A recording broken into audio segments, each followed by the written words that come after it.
Pace is dropped on a new edition of Soccer Down here. It's a Wednesday.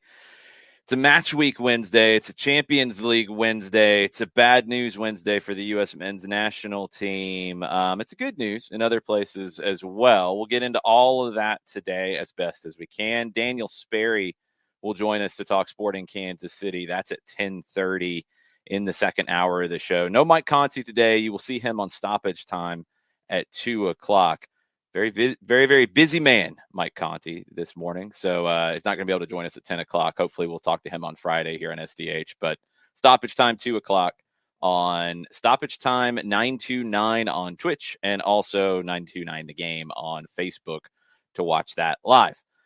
I made the mistake of mentioning rendering this morning, and John and Jarrett went on like a flashback tour of the last decade. And I had to mute both of them so we could start the show on time. I did not expect that on a Wednesday morning. That's your problem, not mine. It was my problem. That's why I muted you guys. I had to get the show started. He wanted to hear none of our TV production, audio production 101 horror stories this morning. Back in our day, rendering took 10 hours and you had to do it uphill both ways. I mentioned that I was downloading a video and it was rendering, and I was waiting to download it, and these two freaked out like it was going to take 2 hours. It took like 20 seconds. It was okay. Because in the past, it has taken 2 hours. Lots of things took 2 hours back in the day, John. It's funny you say that, though, Jay, because the first thing that popped into mind once we got past like our war stories was the idea of like old school YouTube, where as you're trying to watch the video, you're watching the little bar run in front of the video, so it's buffering. Yeah, it wasn't anything like that. It was a very small project that I was able to get completed in time, and we're good. But man, these two had a massive freak out and flashback. It's a good thing you didn't have to download Shockwave. Oh. Yes, it is a good thing I didn't have to download Shockwave. I'm glad I missed out on that stuff. CompuServe, Netscape, the dragon that was hidden behind the icon. Okay, I don't think there was any rendering on CompuServe, John. Let's not mislead the kids out there. CompuServe did well enough on its dial-up modem to do anything, let alone render. That is true. Yeah, and it was Prodigy that was better than CompuServe, by the way. Oh, absolutely. That is not in dispute for me. CompuServe was a paid in you know what. Okay, you mentioned it. I don't know. I didn't use it. I used Prodigy back in the day. Jarrett didn't use any of this because he's far too young. No, I did use some of the 56K modem stuff as a kid. What was it then for you? What was your first foray into the internet, Jarrett? Was it America Online? Or was it Prodigy? Was it CompuServe? Okay. It was America Online at home on our compact PC. This was running Windows 95. And at school, like my middle school we went to, we had like this laptop cart that was full of Jason, I know you're not an Apple person, so bear with me when I do this. But the iBooks, the colorful iBooks, we had a bunch of those, and that's what we used literally all the time if we ever needed any computer related stuff at school. And that we were using Netscape on that. Oh, Netscape. I remember the Netscape. My AOL email, by the way. I'm sure you do. I'm not surprised. A producer we all know still uses an AOL email too, and I slander her literally probably at least once a quarter about still using an AOL email. Every once in a while, I'll come across somebody who still uses an AOL email. Every once in a while, it's very entertaining every time it comes up. That and Hotmail are still things. I'm very impressed. Anyway. You probably have a Hotmail too, right, John? No, actually, I do not have Hotmail. I have for my AOL and the Yahoo account that I barely open up. That's where I send all of the junk and all of the offers from the businesses. Like if you're signing up for something, then I'll give them the ones that I look at the least, and then I'll go in and check that email like once or twice a year, and then just blow them all out. There's John's lessons for life. For the newcomers, create a dummy email on Yahoo. What up, Jared? Abster has MindSpring brought up as well. Holding that is pretty cool. Like that's a local thing. First off, true. The first sponsorship deal I ever did in pro sports was with MindSpring for the website and email for the Atlanta Ruckus in 1998. There you go. Yeah, so I got a soft spot in my heart for Mindspring. And and Coco, my first email address that was given to me by my parents was a @bellsouth.net email address. Boss still has her Bell South email address. I have one of those. My first email address, I think, was at UGA. I mean, I had one. I know I had one on Prodigy, but Prodigy, you didn't really do email as much as like messages internally. So, yeah, I think my first email that I actually used was at UGA. Pretty sure. Yeah, for me it was the AOL account, and I've had it ever since. Good on you. All right, there's your flashback. And I know. Anyway, let's talk about soccer. People, why not? We might as well. People are still furiously Googling 27 different references in that last 5 minutes. Champions League yesterday. We'll start with the sad game for U.S. men's national team fans. Villarreal and Juventus, 1-1 draw. Weston McKennie has broken bones in his foot. The metatarsals come up to get him, and it was a nasty challenge, I thought. And, of course, you get the, there's no intent there, and there's no foul there, and blah. He went in and slid and got McKennie's foot with his knee. Like, no, he didn't go studs up into it because it was so reckless. His foot wasn't even extended. He wrecked McKennie's foot and ankle, and just acting like that's okay. No, it's not okay. That was ridiculous. I got angry listening to that because those are the kind of tackles we have to get rid of. We focus a lot on the studs up challenge with a straight leg.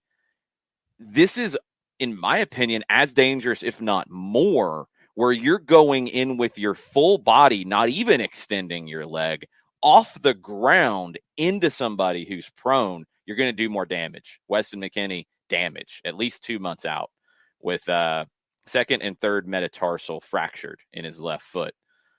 Do the math, and yeah, he's not going to be available for the U.S. men's national team in 3 massive World Cup qualifiers. Not a good situation. Not a good situation for the U.S. at all. We'll leave Juve out of it because it's not a good situation for them either because he's been that good. But for the U.S., Jarrett, you're looking at 3 critical qualifiers. You got to win the home game against Panama. That should be enough. But no Gio Reyna more than likely, just because you start doing the math on him, and it's a couple weeks back again. He hasn't played since September. You know, where is his fitness level going to be? He might be 50%. You might have to play 50% Gio Reyna. No Weston McKennie, and who knows what else happens between now and then. McKennie, to me, is the one that is the biggest possible loss out of any starters for the national team. Oh, yeah, without question. With what he was showing, and then, where it is now, it sucks. And it sucks for him because he is, we are, we're removed now from this whole thing where he had his dumb episode, where he kind of lost his head for a bit and, got a little out of pocket during restriction times. And then he bounced back from it really well. Seems to have done so in an incredibly mature manner, and then went out and just started collecting skulls. And now you don't have him for 3 important matches because someone decided that need a foot was a fun idea. And yeah, you're gonna have to. Here's the thing, though. Rest of CONCACAF's not gonna feel sorry for you, obviously. So you're gonna have to go figure out a way to get this right, and that's gonna fall on Berhalter to put it together correctly and put the right combination out there to get it across the line. This is where you get into a situation, and different players have talked about the system, the capital T, capital S, which is definitely something that Berhalter has in the way he wants to play. I think a lot of defenders have talked about how the build-up play goes and where they're looking to deliver their passes and get out of their own half and those sorts of things.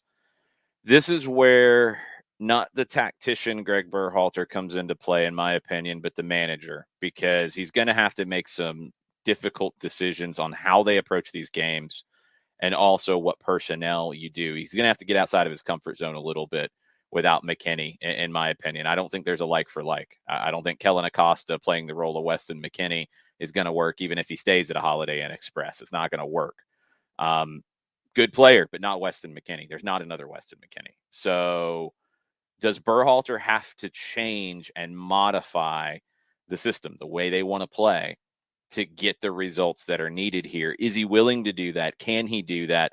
And can he motivate this group to find a way to win this and get these games done and get the results that are needed? He should be able to handle the latter. The former is the one that I'm a little worried about, just because I don't know what he's going to have to work with. We don't know what else happens between now and those games. You've got MLS getting started. You'll have guys very early in the season there. You'll have guys late in the season in Europe. You could have other injuries that pop up.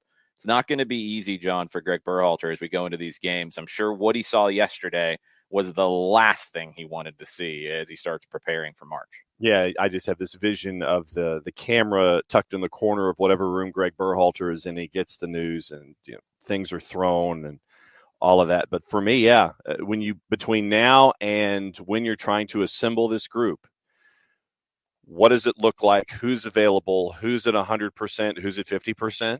As we're discussing with Gio Reyna and all of this, I want to see what the personnel is, and I want to see, obviously, how he takes who's available and turns it into something that he can be confident in to get the points he needs so they can qualify. This is going to be one of the biggest tests that Greg Berhalter has had as the guy leading on the touchline for the men's national team. And I don't envy him one bit, but between now and getting everybody assembled, it's going to be interesting to see what he has to work with and how he translates who he has into these last three matches.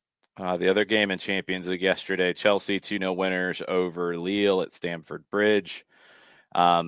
Negatives there, Ziyech injured, Kovacic injured. You got the Gummy Bear Cup final against Liverpool on Sunday.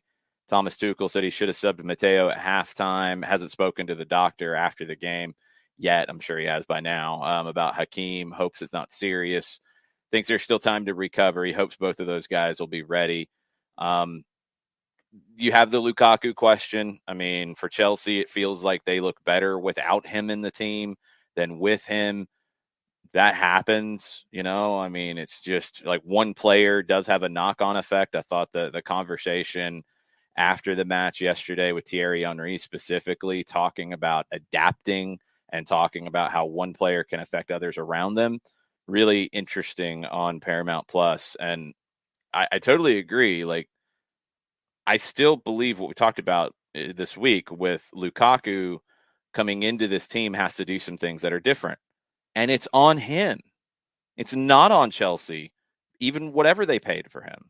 It's not on Chelsea to change what has worked, what is winning games, what is getting results. It's not on them to change it to accommodate Romelu Lukaku. It's on Romelu Lukaku. He took the deal, too. He was involved in this. It's on him to adapt to the way Chelsea plays. He hasn't done a good job of it. The comments from before, yeah, people are going to bring those up. I don't think that's the issue anymore. I don't think that has anything to do with anything. He's got to adapt. If he doesn't, he's got to go for his sake and for Chelsea's sake, because it's a distraction.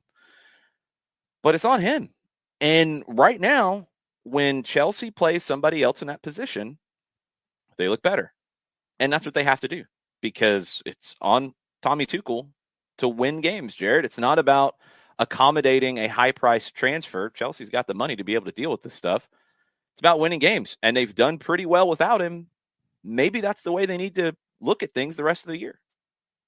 Yeah, and this is, I feel like we run through this not specifically with them, but we run through this with clubs all the time of, it's not the responsibility of the player to go out there and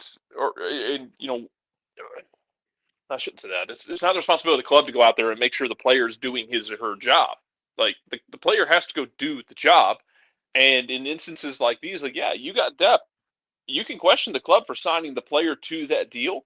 Players got to go out and perform. And if they don't, then if it's an albatross sitting on the bench but you're winning, then that's a better situation than your albatross is like languishing on the field and you're losing. Yeah, now I do agree with one thing. I don't think Lukaku is the kind of guy that long-term you want languishing on your bench. I mean, one, he's an asset. You not at all. Move him on for something else. But two, I think personality-wise, like he wants to play.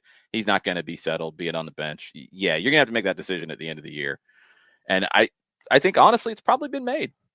He doesn't look like he fits. So figure out what you can do to move on and move on. I think Belgium will be happy if he moves on because he'll go somewhere else where maybe they do cater to the way that you get the best out of Romelu Lukaku. But when you're at a club that won the Club World Cup and has done what Chelsea has done, and you're with a manager in Tommy Tuchel who's done what he's done, yeah, it's not about accommodating one player.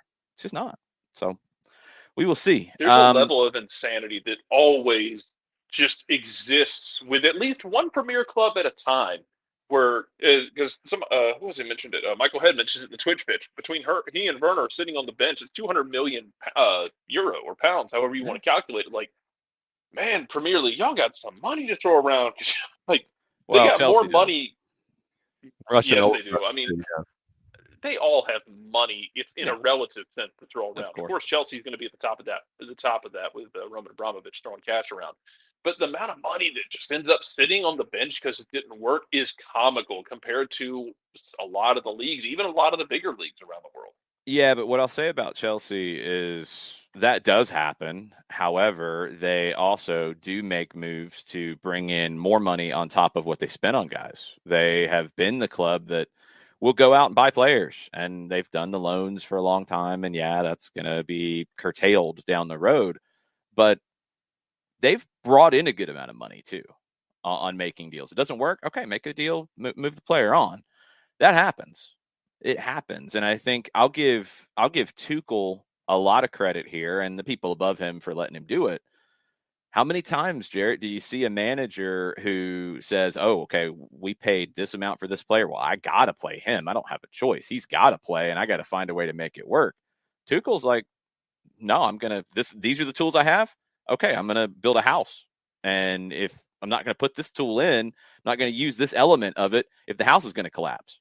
It doesn't matter how expensive it was. I'll use what works. Yeah, and it's nice to have that freedom. And you would, and not every manager does. Yeah, I was about to say, well, I don't know if the last manager at Chelsea had that freedom. No, maybe not. I mean, yeah, not every manager is going to have that freedom of, hey, I know you just dropped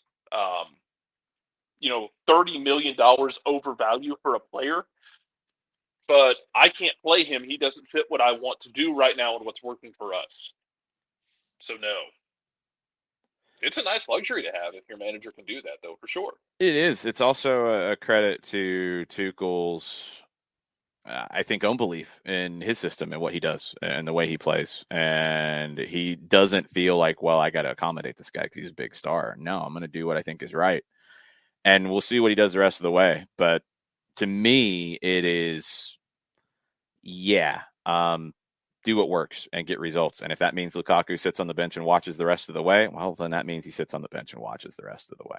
That's just what it comes down to. Go ahead, John. No, and I looked up the numbers really quickly, and I know how we get locked into this notion of Chelsea spending money. If you look at the transfers, and this is courtesy of our friends at Transfermarkt about this with the numbers, everybody stares at that big number from Romelu Lukaku, but they actually outbounded $5 million more in player transactions than they did in bringing in folks for this particular year. I mean, it's odd when you think about it, because you're locked into that Lukaku number, but they had a lot of outbounds and they actually turned $5 million of profit in their transfers with all the activity that they had this past season. Yeah, it's not odd. It's good business. And that's the thing about Chelsea that I think gets lost in this is, yes, they can spend a lot of money. They have the ability to do it. They can take a loss if they want. They generally don't take big losses because they do smart business on the other side with selling guys as well. So that's not just 1 year either, by the way. That's pretty typical of what they've done. Erling Haaland is going to miss Dortmund's match in Glasgow against Rangers on Thursday. He did not make the trip, resumed team training on Monday. He's going to stay home to recover, continue his recovery. Still can't sprint and shoot properly as he's recovering. They're hoping maybe he'll be back for the weekend, but not for Thursday. So your crosstown friends there, Jared, are probably pretty happy about that development. Like I said, think yesterday. If Dortmund gets a goal in the first 10 minutes, it gets fun. Otherwise, I think Rangers can settle in and just kind of ride it out. Can Rangers ride it out, though? I mean, do they have the ability to settle and ride? To do that.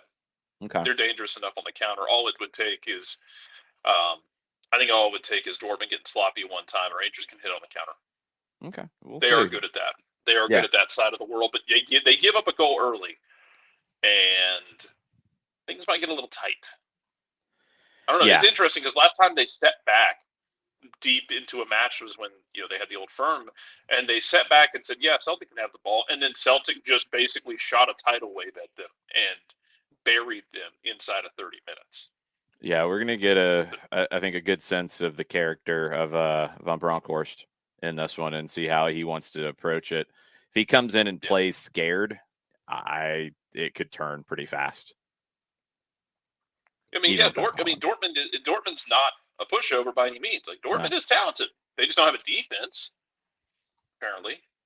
Right, but if Rangers sit back and allow Dortmund to come at them, don't put the defense under pressure.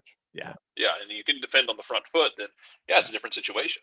I think Rangers goes through in this one personally, just because I think there will come a time in that game where Dortmund's defense is going to have to do some scramble defending, and it won't go well.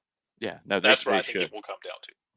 They have a lead. They're going home with a lead. They absolutely should go through. If they don't go through, it is a massive failure, and there's no way to justify them blowing a multiple goal lead from the road coming home. I know away goals don't matter anymore. That's not what I'm saying.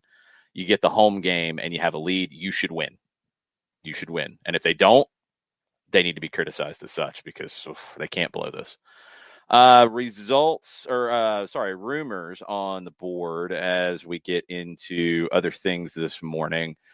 Joe Gomez, if Liverpool decide to sell Joe Gomez, Newcastle and Aston Villa are reportedly the clubs leading the chase for him. The Athletic had that one this morning. Tottenham have come forward with, quote, the most firm offer to sign Paulo Dybala from Juventus. Barcelona, Inter, both hanging around. Juve reportedly trying to get him back under contract. He's out of contract in the summer. They've offered him what they originally offered him, but with less of a commission for the agent. The agent wants to get paid. The agent will get paid probably by Tottenham, Barcelona, or Inter if Dybala goes there. So I'm wondering how this one's going to go. Speaking of Liverpool, as we did earlier, Liverpool are expected to renew their interest in Lautaro Martinez of Inter. They valued him at 90 million euro, Inter has. 24-year-old Argentine striker. He was the one that I thought City should have gone after when they were trying to get Harry Kane. They didn't get Harry Kane. They could have turned around and got Lautaro for less, and I think he's a better fit. I think City's in a different place now that they've got Julian Alvarez coming in. They haven't invested as much in Alvarez, but they obviously have some belief in him coming good. So, do they go back after Kane? I know that's part of a conversation that could come up. Kane might want to leave at Tottenham if the ambition doesn't match his. Antonio Conte might leave at Tottenham if the ambition doesn't match his. But I don't know if City is back in for Kane. I don't know if City would go after Lautaro. He would fit Liverpool as well. I think he's a player who would do the things that Jurgen Klopp would want out of a forward. So, interesting one. I don't know how hard and fast Inter is going to stick to that 90 million valuation. Update on Kylian Mbappe. Former Monaco and France international Jerome Rothen spoke to French radio and said, from what I understand, the relationship between Mbappe and PSG has improved recently and is getting better. There was a 99% chance he would leave recently, but that has changed to approximately 65% now. So PSG still have a long way to go, but they are making progress in convincing him to stay. I mean, Jarrett, I'm kind of assuming that the way they're making progress is by throwing around dollar figures that would make you blush, potentially doubling his salary per week. That would change your probability a little bit, I think. You could convince a lot of people to rethink their decisions if you doubled their salary. It's a money talks. Yeah. I like the idea of like, I want to be somewhere. Yeah, buddy, but everyone's got a price. And you may have found Kylian Mbappe's. Yeah. I mean, we'll see, because he could still sign for 2 more years at PSG and still have plenty of time to go wherever he wants to go at that point. Yeah, he's still young. It's not like this is his last big contract. No, not at all. You're going to be very happy about this news, Jarrett. Matias Almeida has reportedly refused the overtures from Santos in Brazil, and he's going to stay in San Jose this year. He doesn't feel like it's right to leave now. Probably his last season. He's out of contract. Not going to re-up it appears, but not going to leave right now on the eve of the season. Yeah, Ricky Ricardo is my good friend yesterday, sending that and making me happy with that sort of news. So thanks, Ricky.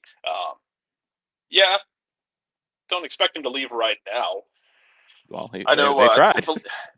They tried. Man, yeah, the summer's going to be an interesting summer in San Jose, because if you look at the mothership and the predictions of the Western Conference, man, San Jose ain't exactly in a playoff spot with a lot of people's eyes.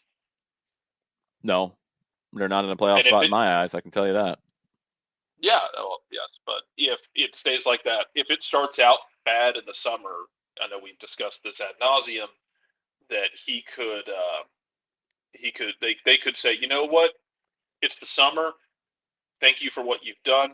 If you would like to go get a job somewhere else and take a new opportunity, no hard feelings about it.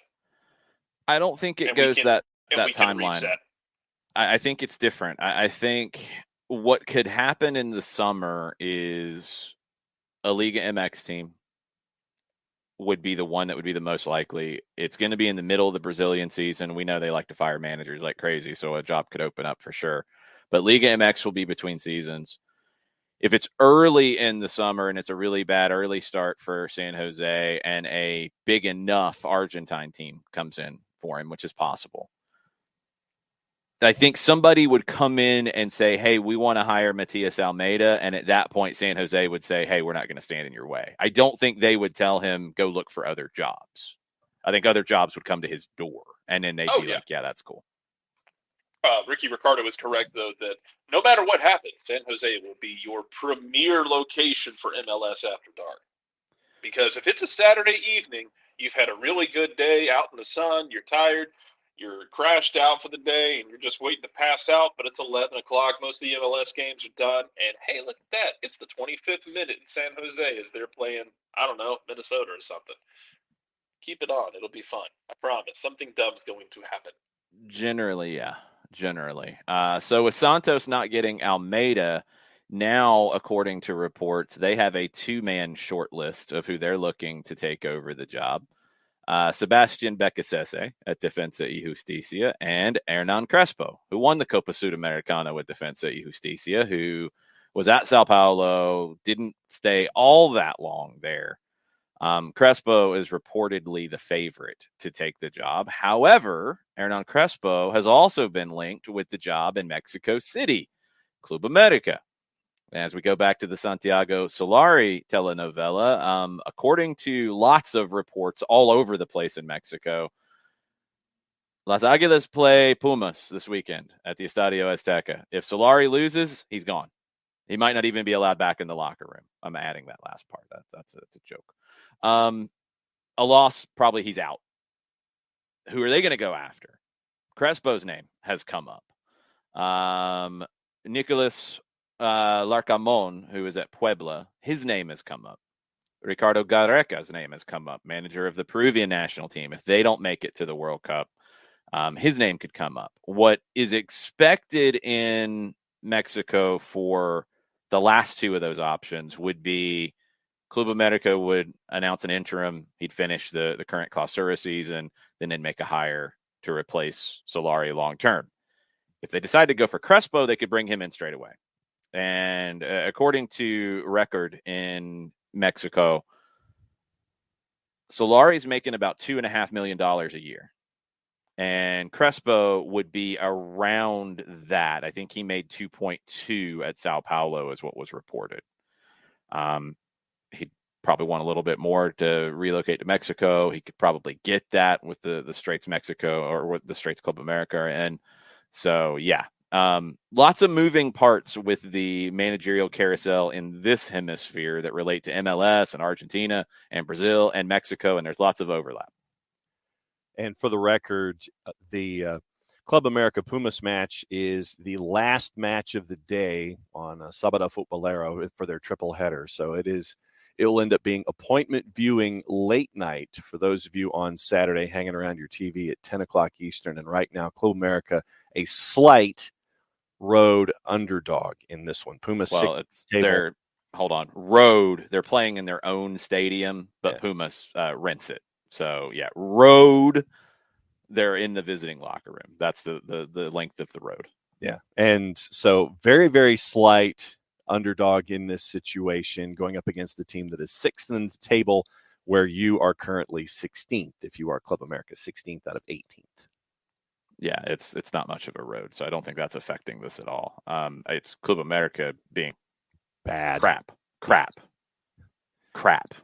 13 goals allowed in 6 matches, and you've lost 4 of 5. Yeah, that's why you have a ultimatum: win or you're out, and that's where Solari is at this point. If he wins and it prolongs it, He's not going to be back for next season, no matter what. I just don't see it unless they go on some tear and win the whole thing. Then everybody is a mess at that point. But it's not going to happen. I think he's lost the group. But you see the facial expressions, the body language, you see all that. He's out. The question is going to be what direction do they go? Because, I mean, those 3 guys that I listed are all so different. You know, if that's your list, and we have this conversation when jobs open up and, all right, what kind of guy is this club going to go after? Club America is not one that's really big on, like, this is how we play and it has to fit in this box. No, we want to win. We want to win everything, and we're going to spend the money, and we expect you to win. You don't win, we're going to get somebody else who's going to win. Style, philosophy, not really that much of a concern. So when you're looking at Crespo, who is somewhat off of the Bielsa kind of tree, very open, very attack-minded, high energy, high tempo. You look at, and fairly young as a manager, but he's got a Continental Trophy under his belt. You look at Gareca, very experienced, has done a great job with Peru, much older, attack-minded, I think for sure, but a very different personality. And then you look at somebody like Larcamón, who is on the way up, who's managed right now at a smaller club in Puebla. That's a completely different kind of hire than a well-established guy who took a team to a World Cup and a guy who's won a Copa Sudamericana. So if this is your list, Jared, it feels like you're throwing darts a little bit at just, I like that, I like that, I like that. There's not really much of not much to govern your search here. It has a little bit of a supermarket sweet feel to it, doesn't it? Yeah, a little bit. Yeah, well, we'll see how that goes. We'll see how long if they get the subsequent manager wrong, we'll see how long that lasts, and we'll see if things spiral on them a bit. Anything's possible, or they could go to their 4th option and nail it. You don't really know until you get them in the door and see what's happening. Well, I wonder if one of their options might be Mr. Almeida. Name hasn't come up yet, but it's come up with jobs in Mexico before. You never know. That would be interesting. It would fit. Looking for a guy. So no, I like the Almeida variant. It would fit looking for a guy, and he's a guy, I guess. Yes. Well, yes. Well, you see, John's got a point, because there are some clubs that are actually looking for a ghost. Yes, that's true. There are some. Almeida's not a ghost. No, he's a guy. Yeah, Almeida's a guy. That's true. Mm-hmm. Almeida has won trophies in Mexico, is what would make that a very interesting hire for the Club America perspective. The question would be about that one: do you have the right kind of team to play his way? And I'm not as convinced, because I mean, you can look at Almeida, you can look at Crespo and see similarities for sure. But I think Almeida is more on the extreme end of that way of playing. And I don't know if some of the veterans that you have at Club América are going to be the ones to implement that. And if he's being brought in to be the disruptor and change it and maybe give them some kind of a style, then we're having a different conversation. But I get the sense that that would not be the hire. It would be, I want to win. I want to win now. I don't care what you do to win, but we need to win now. And I think Almeida would be the least likely of that. I think there's other clubs that would be a better fit for him. But who knows? If you don't get Crespo, if he goes to Santos, maybe Club América comes in for Sebastian Becasese, Jarrett. They should.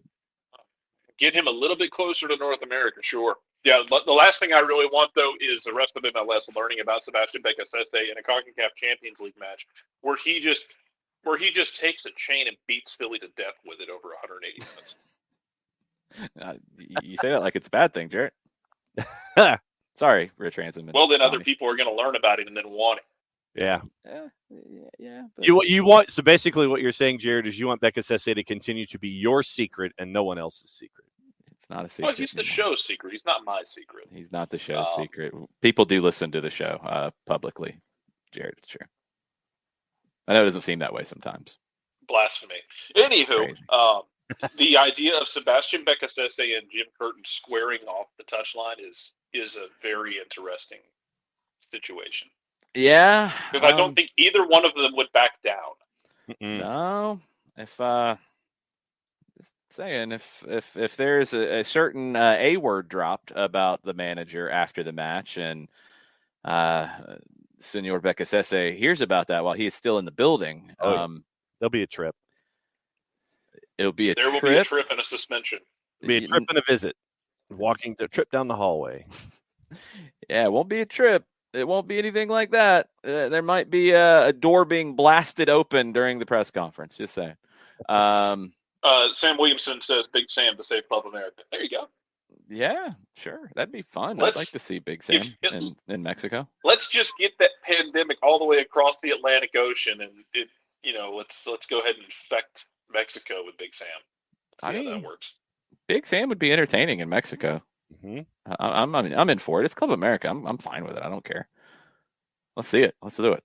Sam Williamson, start the campaign. Let's do it. MLS news. Jared, I'm assuming we got you for 15 more minutes. Is that true? You do. Okay. I don't know how much there is to really say about the Eric Lopez loan that is now official to Bonfield. It's done. I guess that's the news. Through the end of June, Bonfield has an option to extend it for the league season. Right now, they're in the Copa de la Liga season. Bonfield could extend it through 22. Atlanta United have his contract rights beyond the season. Nobody's surprised, right? Not surprised. No, sir. Jared, are you surprised? No. Okay. Anything else to talk about with this? I don't know about the U22 spot thing because it's MLS rules. I mean, throw your hands up. I don't know. I'm guessing. If it's open, it's open. If it's not, it's not. We'll probably find out at some point Friday, although then it's going to be down to MLS updating the website with the proper designations for everybody and where things fit. Now, a couple things about the roster compliance deadline, because it is Friday. I believe it is 8 p.m. Eastern time. You can still add players after that. Understand that because the transfer window is open until May. So you got that. It is to be roster compliant to start the season. So you got to have 3 designated players. You've got to have your designations of guys who are, in some club situations, a designated player or a senior roster player, a U22 player or a senior roster player, a U22 player or a designated player. Like those designations have to be nailed down and you have to be cap compliant. And numbers-wise compliant as well, but that one's kind of obvious. So that gets you to opening day, and then any change you make after that, you have to stay compliant. So right now, technically, you don't have to be compliant. You have to be compliant on Friday at 8 o'clock if 8 p.m. is the deadline. We'll get an understanding about if this loan opens up the U22 spot. I would assume that it does, but the U22 initiative is so new. Man, I throw my hands up sometimes about how moves affect it and all of that. Other MLS news, and look, if you do listen to this show and we're not keeping secrets from you, we've talked about Carlos Vela as a potential source of consternation for LAFC since last season ended. I guess that was not a widely known topic. I don't have any sources that told me it was. It was what had been reported and what was out there from multiple people. Yesterday, it came up on the MLS Today show on Twitter Spaces with David Goss. Michele Giannone mentioned that this is going to be Vela's last season in LA. Quote, no matter what happens this year, and let me preface this with Vela's all in and he wants to leave as a champion, this is going to be the last year of Carlos Vela in Los Angeles. It doesn't matter what happens. He wants to come back to Europe. Now, there was also because of his age and where he stands and does he go back to Europe? Does he get a good deal? If he doesn't, this is what Giannone said. I was told from a person very close to his camp that if Europe doesn't pan out and he really wants to go, a city they might or they want to live in and raise their kid and move forward, it's Miami. So you guys do whatever you want to do with that. I was told Europe number 1, living in Miami number 2. The number 3 thing here is he's not coming back to Los Angeles. I don't know why this is breaking news, because one, last year throughout the year we thought he was out of contract. He had an option which we didn't know about. Option gets picked up. Immediately, people who would have connections to know stated publicly that, yeah, they picked up the option, but that doesn't mean this is done yet. And then he gave the interview with Football Americas, where I think it was pretty obvious that he wasn't exactly, overjoyed about being in Los Angeles. Okay, now he's not going to come back. I think it is important that he's a professional. He's not going to, tank the season on any of that. But Jarrett, this is a cloud over LAFC this season. There's no other way to avoid that.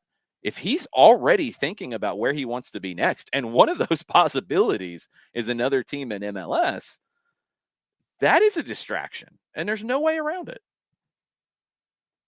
It is, and see, that is news.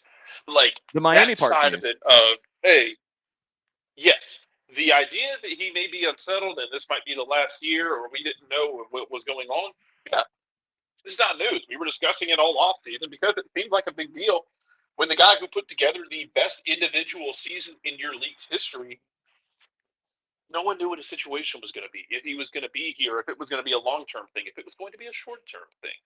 You generally get updates on that sort of stuff when he's running up on the end of a contract like he was. But alas, we did not get those sorts of updates because God only knows why. But I guess that, man, I don't know. It wasn't talked about. Yeah, it was weird. I don't weird. know why, though. It was weird. I mean, I was honestly starting to wonder, did I misread something? I'd go back and check. No, I didn't misread something. That's what was said at the time.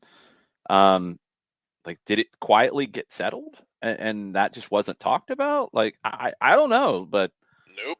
I kept thinking this was going to be a storyline, and now it is. And look, it's even more of a storyline when Miami's name comes up as a possible landing spot. And I don't think Europe's a guarantee for Carlos Vela in a situation that he would want to be in. When you've already got the plan B, yeah, it could. It could happen for Vela to go back to Europe where he wants to be, but it could not. If you're already thinking a fallback at Miami, it's got to be talked about. It's a big deal. Yeah, it sounds like the guy who, again, best individual season we've ever seen in MLS. Is, basically putting it out there, or his agent or whoever the hell is putting it out there, yeah, it's pretty much done after this year. There are options. None of the options include don't move. I mean, that will free up a designated player spot, which then opens up the question, what does LAFC do with an open designated player spot? Who would they go get? What would Steve Cherundolo want to bring in to play his way? I don't know what his way is. That's an interesting question to me on top of all of this. I know we don't really know his way yet, but go ahead. You want another interesting question? If he's out of contract at the end of the year, he can sign a pre-contract in the summer. That doesn't mean he leaves. That means he already knows where he's going to go and finishes the season. The European season will start. God, please sign a pre with Miami. And you can't do that in MLS. Internally, you can't do that. That's right. MLS rules. Yeah, sorry. But if he signs a deal with change the rules, MLS, I know you can do it. They could. They won't. Say he signs with his former club, Real Sociedad, and they're like, "Yeah, we're signing you on a pre-contract, but we'd really like to have you now. Let's talk about this, LAFC." Yeah, and then it gets very, very tricky. He doesn't have to leave until the end of the season, but if he's already wanting to leave, and let's say they're 5th in the West, is there a magic number that makes it good enough for him to leave in midseason? I would tend to think that if he's already already saying he wants out or telling people he wants out, and it's being talked about he wants out, if somebody comes in with the right kind of offer to get him out in the summer, that might happen. Who knows? We'll see. I'm operating under the assumption that as a professional sports franchise, they have multiple irons in the fire of, hey, if that happens and he's going to leave in the summer, then we have someone we can bring in to hit the ground running. Mm-hmm. Yeah, I would hope so. We've watched around this league that doesn't always happen. There are clubs that are better at that than others, and we'll see where LAFC is with that, because that would be a big spot to open up. The question for me about that, if that scenario does play out, is, are you going to know enough about where Ismail Tajori-Shradi is or Edward Opoku is or any of the other possible replacements to say we can get through the rest of this season and still be competitive? Are they going to play enough in the first half to know that? 2, then you have Brian Rodriguez as well, who also is going to want to go at some point. And when that time comes, and it could be this summer, can you afford to lose them both? And then if you say, no, Carlos, we're not going to let you go in the summer, we're going to play your contract out. You signed your pre-contract. You can join them when the season's over. What are you going to get out of him the rest of the way? Yeah. There's so many different variables now that we thought could come into play this year, and it all got quiet. And now, a few days before the opener, now it's in the public forum, and now it's a big deal. There's a lot of different things that could happen with LAFC's campaign this year, with this cloud now officially hanging over them. And if you have the unhappy Carlos Vela who's not being allowed to leave, how does that impact things? No, there's a lot of different lanes here of if this, then what, and we've been talking about this for a while, and to have it out as it has been now put in the public purview just a couple days before the regular season, this has to affect what's going on behind the scenes and in the locker room going forward this year. And it's another test for Steve Cherundolo, and he hasn't even had a game that's registering any kind of points yet. It's more of a test for John Thorrington than Steve Cherundolo, but yeah, Cherundolo will be affected by it too. We'll see. We'll see what happens with this, but it will be a storyline. At least it should be, about LAFC. Storyline in Seattle is that they have 3 international spots that have just opened up, with Arriaga, Joao Paulo, and Nuhu receiving their green cards. That's a lot all at once. So they're fine on international slots now. 3 green cards. No updates yet on Santiago Sosa and Franco Ibarra, who are trying to get their green cards sorted out for Atlanta United. No update on Thiago Almada's visa situation. Some visas are starting to get done here. Kansas City looks like they've got at least one of their guys they weren't sure if they'd have for the opener. They've got one of them in town now.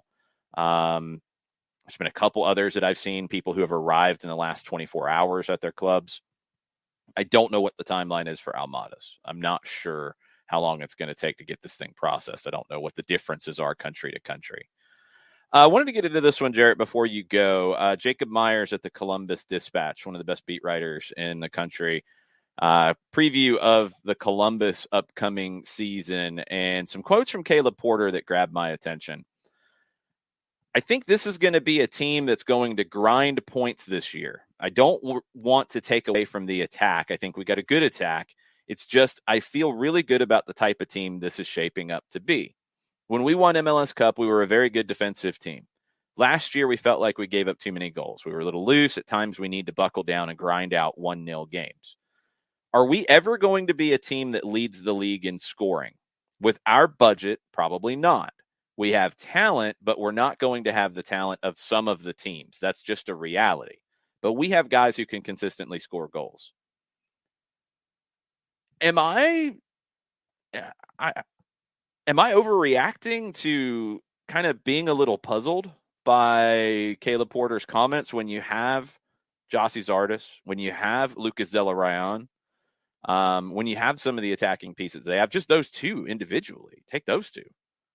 Am I wrong in being puzzled by acting like Columbus is going to have to be a team that can barely score goals and has to win on defending this year? I mean, can they be more than that? Maybe. I'm looking at it in the sense, from my point of view, that it's kind of who Caleb Porter is. He's gotten more pragmatic as he's gotten older. That's true. If Aiden Morris is able to come back and be a functioning midfielder, and look, Aiden Morris showed everybody in the MLS Cup what he in one game. Let's slow down the Aiden Morris hype train. One game he showed everybody, and then he got hurt. He showed everybody in the biggest game of his career, and I give him all the credit in the world for that. Absolutely. He's also coming back from a knee injury, so the hype is going to be there. Also, the overreaction is going to be there, whether he does well or not coming back from a knee injury. And, as we've now seen with Joseph Martinez, as we've seen with Jordan Morris, with higher profile guys, knee injuries aren't always the same. The mental recovery is as important, if not more important, than the physical recovery. If he can factor in and give you some depth there, I think a lot of it just stems on the fact that Caleb Porter is more pragmatic at being able to defend, and then asking Zelarayan and Zardes and Miguel Berry, when he's in the game, to get forward. Kevin Molino is still there as well. Arturo is still there. Pedro's still there too. Good Lord.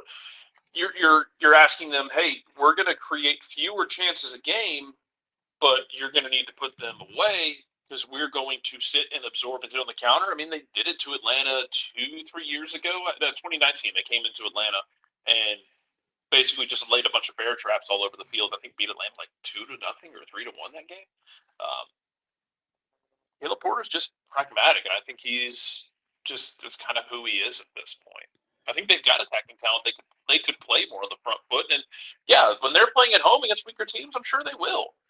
But if it's more of an even battle, or if they're if they don't think they have enough guns at the fight, I can see them. I can see them sitting back and saying, we're going to defend, and if we have the opportunity, we're going to jump out for 2 or 3 opportunities game. Yeah, my 2 things on it before you jump, Jarrett. Yeah, I think they have plenty of attacking talent. I think the crying poor gimmick from Caleb Porter about our budget. They spent a lot of money on Lucas Zelarayan. They have Jossie Zardes, who is not exactly coming cheap. They've got lots of other guys like Etienne Diaz, Yaboa that they've added, Matan. They're going to turn one of their wingers into a left back in Pedro Santos. They've got Zelarayan. They've got Molino if he comes good. You've got lots of different attackers. They spent money on. You're not happy with what you have. Spend better. They've got plenty of money to be able to spend better.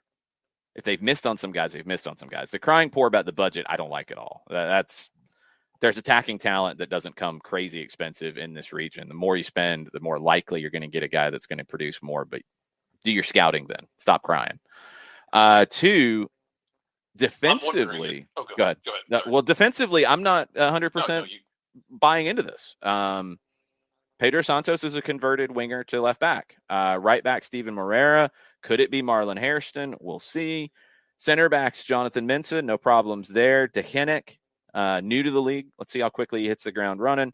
Jalil Anibaba Anibaba's gone. Josh Williams is the other center back. They don't have a lot of depth defensively. If they're going to be built on defense, I don't think they're going to be built very well because I don't think their defense is all that great. They're asking a lot of their midfield. They're asking a lot of the guys in front of Darlington Nagbe.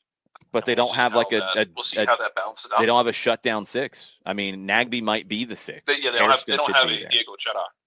No, they don't have that. So maybe it's subterfuge. Caleb Porter's a smart guy, but yeah, those quotes kind of jumped out at me. It's like, what? I don't understand, Caleb. I don't get it. I still think a lot of it just bends down to Caleb Porter's more pragmatic, and he's getting more pragmatic as time goes on. I can buy into that. I think that's a lot of it. For me, that's a lot of it. And the one I'm interested in is I don't know how much time is left on Gyasi Zardes' contract, but when it's up, I wonder if they go what they look for in their next designated player striker. Because Zardes has been really good for them. But Zardes has been great for them. At some point, if they can buy him down, amazing what happens when he goes to a situation that's not as dysfunctional as the Galaxy have been for the last 6 years. He was good in the Galaxy. If they're able to buy him down, he was, but it's not. I think Columbus has been more stable for sure. What he wants to do. I wonder if that's where they would go spend their money. They're gonna have to. I mean, if you don't have Miguel Berry's been good off the bench and as a spot starter, but is he a starting number 9 in this league? I think that's a bigger stretch for him. So yeah, I think they'd have to go out and spend it. Jarrett, you got to go. We kept you 2 minutes long. I'm sorry. Blame Caleb. That's okay. Y'all have a good day. You have a good day. I do. Well, actually, if we follow the traditional memes, Columbus will be really good this year because they were bad last year. And Caleb Porter alternates his seasons. He does. So we'll see. We'll see if he's got the defense to do it. Thanks, Jarrett. See ya. Bye. All right, John, you got to tell us about our good friends as we've been announcing our partners for the year, and you'll get a chance to see some of our partners out on our live tour stops. We'll be out on the road tomorrow. One of them is returning. Tell us about Eliminize. For odor-free, clean, fresh air, there's only one place you need to go. It's Eliminize service. QR code over my left shoulder for those of you watching on Twitch. Deodorizing enclosed spaces like houses, apartments, and condos. Eliminize has created a customized solution that eliminizes all organic odors like those from pet cigarettes or food. Realtors and property managers use Eliminize service to eliminate bad odors to help them sell or rent their homes and facilities that much faster. It's a turnkey process. It makes it easy to work with realtors and property managers. Very kind to the environment, so it is a green way to get rid of odors without any kind of toxic residue, different than our favorite masking agents that we have under our sink that we just spray into the air in our homes that just covers over all of the odors but doesn't attack the issues themselves. Eliminize does that for you with a proven scientific formula to destroy odors down to the molecule. Pricing very, very easy, one of 2 ways, either by cubic feet or parts per million, to give you a price that is affordable, offering results in 24 hours or less. If you have questions, frequently asked or otherwise, one place you need to go. It's their website, eliminize.com.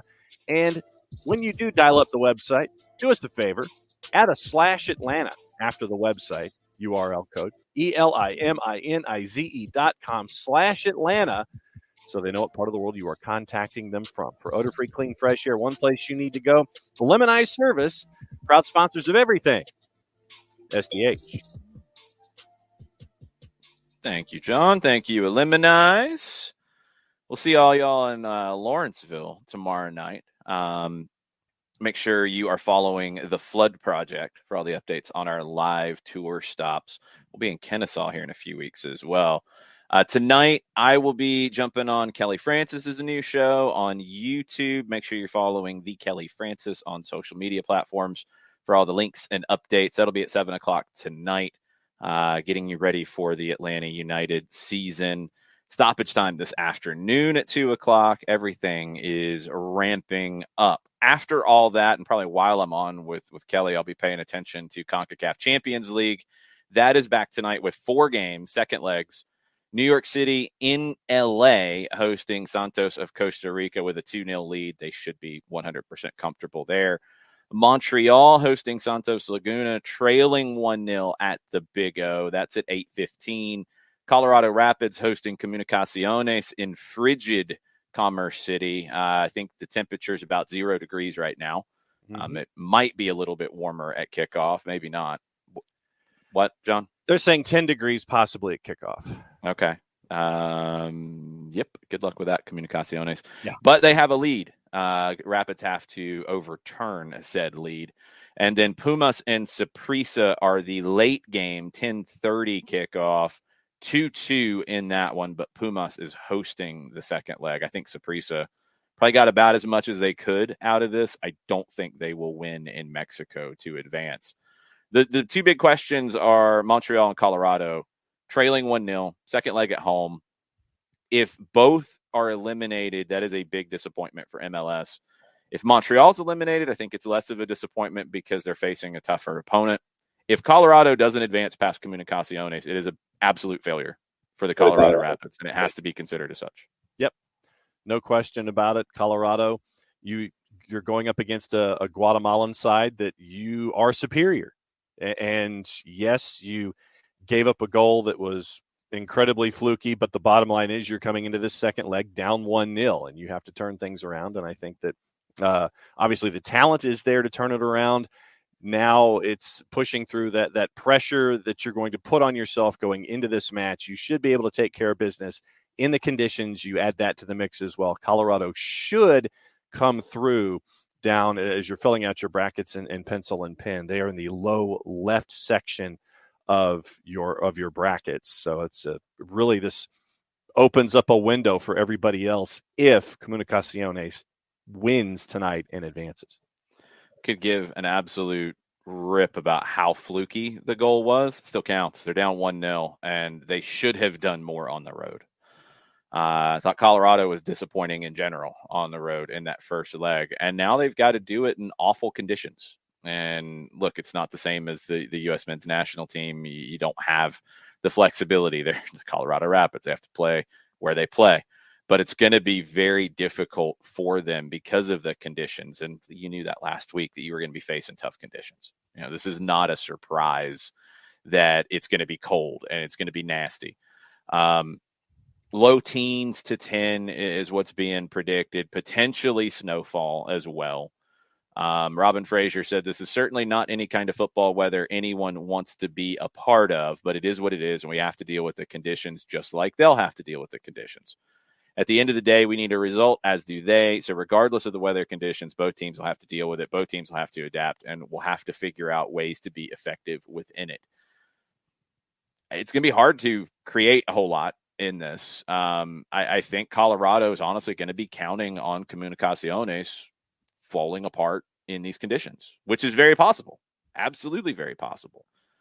But they shouldn't be in this situation. You needed a better performance in the first leg. They should have taken care of business. We'll see if they do it. It's not going to be pretty, but they should advance. They should. If they don't, then yeah, questions have to be asked about the Colorado Rapids for sure. And if I'm not mistaken, it's NYCFC and Santos is the other section of that low left bracket. Seattle's on the upper left-hand side. So, we'd all anticipated looking at brackets that it was going to be Colorado and NYCFC, but the pressure is on Colorado to get things done tonight and reverse that one goal deficit. Mile High says, I don't remember you freaking out this much over Atlanta when they were down 1-0 on the road in Champions League. When were they ever down 1-0 on the road in Champions League? They lost 2-1 in Costa Rica to Herediano. Is it 3-1? Might have been 3-1. They lost at Herediano. It wasn't 1-0. They drew with Motagua. They lost 3 to the Club América one. Forget it. It was 3-1 to Herediano. Okay. It wasn't 1-0. Atlanta and Colorado are different. Atlanta had a functional number 9, I think is the biggest thing. I've been questioning Colorado in general, Mile High, because they have a good team. I disagree with Tafka saying they didn't bring in anybody. I like the Brazilian they brought in, Max from Flamengo. They have a good team. They don't have a number 9. They don't need to just spend to spend. They've needed a number 9 before they got rid of players, before Cole Bassett moved on, before Sam Vines moved on. They've needed a number 9 because Shinya Shiki's not a number 9 to get you 15 goals in this league. Diego Rubio's not a guy to get you 15 goals in this league. You need a number 9. And they should have addressed that. And it looked obviously like they needed it in Guatemala last week. They've got to figure that part out. I think they have a good team. I think this is a really solid group. Yarbrough's a good goalkeeper, underrated. Backline, very, very strong. Jack Price, going to have a great year. I do question Mark Anthony Kaye replacing Kellen Acosta in the long term. Different kind of player. I don't think he gives you the same things that Acosta did, but he can be very effective. Not as a number 10 like he was on the road. That did not work for me. Colin Warner got the start. I think Brian Acosta will be the guy in long term. I do think Max is somebody who will be a good addition for them. I really like Michael Barrios. They have lost Brian Galvan to injury. Jonathan Lewis, I do not buy into the Jonathan Lewis hype. It's been hype for so long that it's kind of gone stale for me. But he can be a good option off the bench. It's Shinyashiki and it's Rubio up top. Neither one's the guy to be a top team. That's my issue. That's my issue here. So yeah, I do feel differently about Colorado going to a weaker team in Comunicaciones and losing 1-0 in a game where they did not play well and coming back home to play in the conditions they're playing in, then Atlanta losing at Herediano in 2019 because we knew what Atlanta had. I don't know what Colorado has in the attack to overturn this. That's where I'm at with it, Mile High. And look, I've been clear about Colorado. They have done a really good job of doing their strategy, which is looking at, honestly, distressed assets in other parts of the league, bringing them in. Robin Frazier's done a great job of making the pieces fit, making it all work, getting results. But now is the time, coming off of a year that they had in the regular season last year, now is the time to spend a little bit of money. Not a lot, a little bit. A Luis Amarilla kind of signing, I think, would have made a huge impact on Colorado this year. You need a number 9 that you can roll out for 28 games, 30 games, and expect a goal every 2 games. If you get that in Colorado, they can win the West. If they don't, they're not. And now is the time where you're down a goal. You got to score 2 at home. How are you getting 2 goals? Forget the conditions for a minute. Who's getting you the 2 goals? The number one thing that comes to mind of getting those goals are set pieces. And when you're playing for set pieces, you're limited. Colorado can be more. They've got to spend a little bit. Max was a good addition. I'm not going to go full in where Tafka was about they haven't done anything, so we shouldn't pay any attention to them. No. That's not fair. That's overstated. But they've got to put a little bit towards the number 9 because the ones they have are just not there, and we know they're not there by now. Good options off the bench. Rubio's a good player in terms of bringing others into the game. Sure, Shinyashiki I like as an option off the bench, but I just don't think either one is the starting number 9 on a MLS Cup finalist. I just don't think they're there. And I think a starting level number 9, not even the best in the league, not even a top 5, the 10th best striker in the league could make them an MLS Cup finalist. So that's where my frustration is. I think they can be more than they are, but they got to buy into that and be more than they are. Max was a good addition, but he's another creative player. I like him better. I like him better than Jonathan Lewis. I don't know if he'll play as a 10 or if he'll play out wide. I'm intrigued to see his development, but you got to have a number 9 or none of it really works, in my opinion. None of it really works. So we'll see. I just don't have any belief in them getting 2 goals here. They should. They get the set pieces. They could. I think more than likely what's going to happen is Comunicaciones is going to make some really big, crazy mistakes dealing with the cold, and Colorado will be able to take advantage, and they can get through. But I don't think they get through by outplaying their opponents in a big way. And that's what they're going to have to do if they want to be a top team. That's what they're going to have to get to. We'll see if the weather warms up before Atlanta United goes out there in a week and a half. I hope so. Fingers crossed. Or Mile High might be asking you to bring me parkas in the press box to call this game. I'm not sure how much I'm going to be able to fit in my bag going to this thing. It might be all blankets. We'll see. Ricky Ricardo throws into the Twitch pitch. According to Doug, no Almada, Sosa, and Ibarra at training. We talked about it on the broadcast on Sunday. Those 3 are in Argentina. Almada on visa, and Sosa and Ibarra on green card. So they're all in Argentina. They were there Sunday. I wouldn't have expected them to have it resolved by now, but I don't know the timelines, to be honest. Sosa and Ibarra both injured in different ways. Ibarra not as long-term, obviously. He played in Mexico, but he wasn't going to play Sunday. I don't know if he was in consideration to play for this weekend. I would assume that maybe not, or at least it was somewhat questionable, and that's why it's, hey, go ahead and get the green card done. Right now is the best time because you're hurt anyway. Recover, work with people down there. I'm sure they've given him a recovery plan, but yeah, if he's not playing, go get the paperwork sorted out. Sosa's not ready to go yet. So get the paperwork sorted out. It'll help your roster in the long term. Almada, you just got to get the visa sorted out. That's the issue that everybody's having league wide.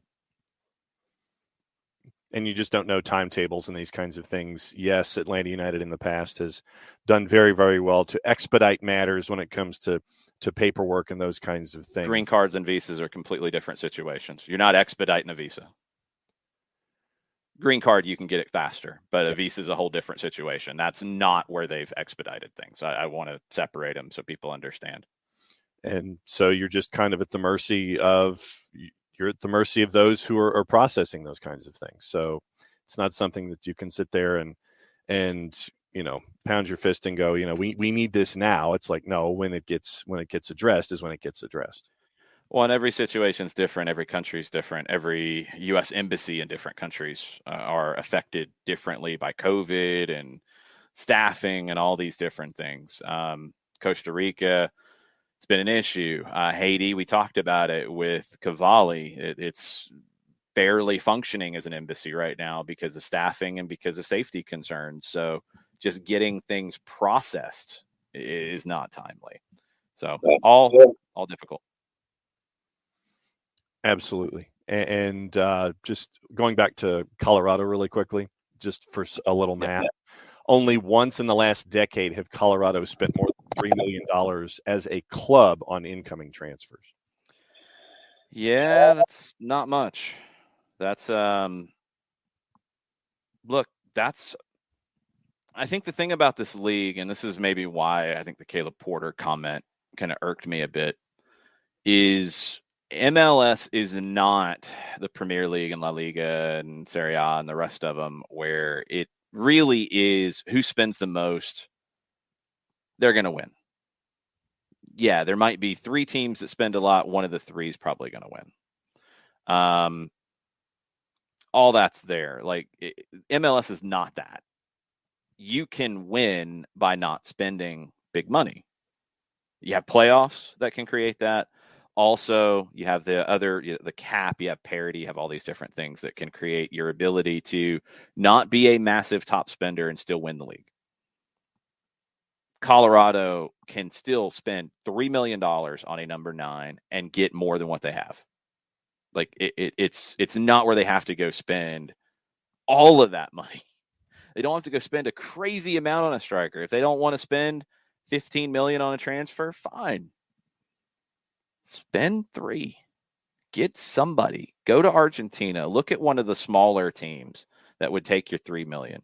Go to Ecuador. Go to Brazil. Find somebody. Do your scouting and be ready to deal with it because you can. You just absolutely can. All right, about 10 minutes until Daniel Sperry joins us to talk Sporting Kansas City. So we'll take some questions here. Byrne says Comunicaciones with a transfer market valuation of $6 million total. Beating Colorado. MLS needs a general salary cap, no other spending rules, tiers, etc. I don't think that has anything to do with Colorado's situation, Byrne. I'm with you. I wish they would clean it up. I do think some of the spending rules tiers are necessary, or at least you've got to transition to it. But this is not Colorado's issue. Says annual reminder in CCL that top-heavy spending in soccer doesn't work too well. Again, not Colorado's issue. This is not the issue. Colorado spends more across the board by far than Comunicaciones. It's not even close. The valuation is a different animal, but even then, Colorado has a more valuable squad by a lot. Colorado, from a salary perspective, isn't as low as you might think. They don't spend a lot on transfer fees. That's fine. You can still build a strong squad. They have a good enough squad. They're missing a piece. Colorado's a different conversation than what we could see later on with Santos Laguna and somebody other than Montreal. But even Santos Laguna and Montreal, like that's a tougher matchup because you're talking about a different level of spending where then, yes, some of the top heaviness can be a factor. Colorado isn't all that top heavy. They just haven't built their squad to have a number 9. Like in their case, it's a different conversation. That's where I'm at with it. Ricky wants my thoughts on Don Garber's comments on Vegas and Neymar. No surprise on Vegas. I mean, they are the front runner. I think some people thought that they would play at Allegiant, no question, but it's not wide enough. And yeah, I know CONCACAF played in there and they shouldn't have. And I know the League's Cup final was there and it shouldn't have been.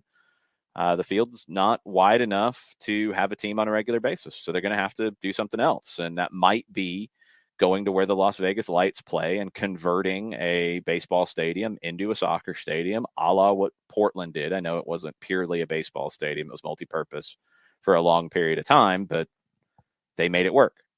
I think you could do that. You could also build something brand new in Vegas too. But they're going to need to do that for sure. No shock there. Got to get that done. And when they get that done, when they get the plan to do that, I think Vegas will be team number 30. No question. First third of the year getting it done, that surprised Ricky. Not really. I mean, I don't think you want 29 teams for any extended period of time. So you're probably putting a little bit of pressure on Vegas and say, hey, you want in? Get in. You don't want in right now? Well, then you're going to go to the back of the line. And if we go to 31 or 32, then we'll come back to you. Which he's, I think, alluded to it happening more than he has in the past, but he still put the brakes on at 30.